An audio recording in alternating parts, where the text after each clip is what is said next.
A woman is asked to describe what she sees. Her right hand draws a picture instead. Her mouth says one thing. Her left hand does the exact opposite.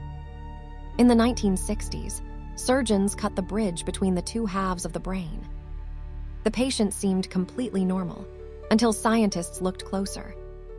The corpus callosum carries 200 million nerve fibers between your two hemispheres. Sever it and something strange happens. You become, in a sense, two people. This is the story of the most unsettling experiment in neuroscience. For some patients, seizures raged uncontrolled, sweeping across both halves of the brain.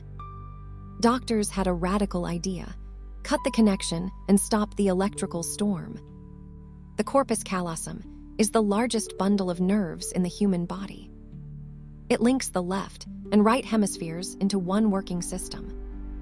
In 1940, a surgeon first cut the callosum to treat severe epilepsy. The seizures improved, and on the surface, the patient seemed unchanged.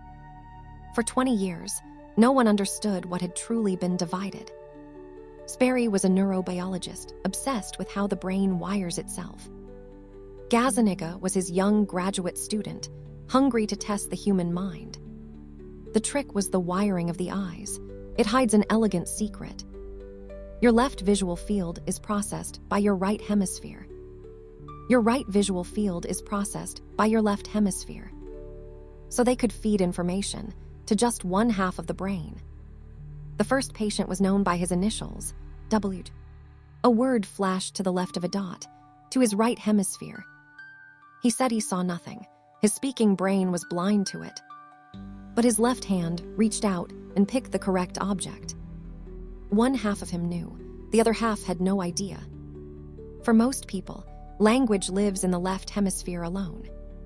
The right side sees, feels, and understands, but it cannot speak.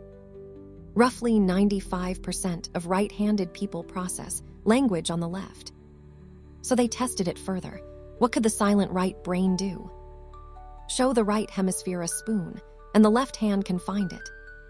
But the patient cannot say the word spoon out loud. The knowledge was real.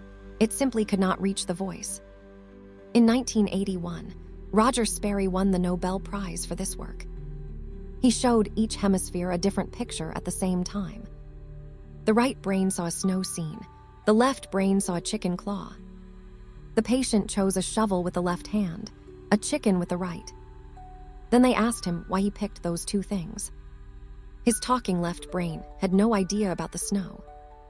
So it invented an answer. The shovel is to clean the chicken shed. The brain did not admit confusion. It made up a story. Gazzaniga called this region the interpreter, a narrator in your left brain. It weaves your choices, feelings, and reflexes into one smooth narrative, even when it has no real idea why you did something. Fewer than 100 split brain patients have been studied in depth. Yet each one reshaped how we think about the mind itself. The unity you feel is not the truth. It is a story your brain tells. Your sense of one continuous self may be a masterful illusion. Your brain is not one voice. It is many systems working together. Some research suggests many decisions may begin before you are consciously aware of them. And afterward, your interpreter explains them as if you chose freely. Recent studies question whether the hemispheres are ever fully separate. Some split brain patients still show surprising signs of unified awareness. The science is still unfolding. The divided brain keeps its secrets. Next time you explain why you did something, pause for a moment. That confident reason may be a story, written after the fact.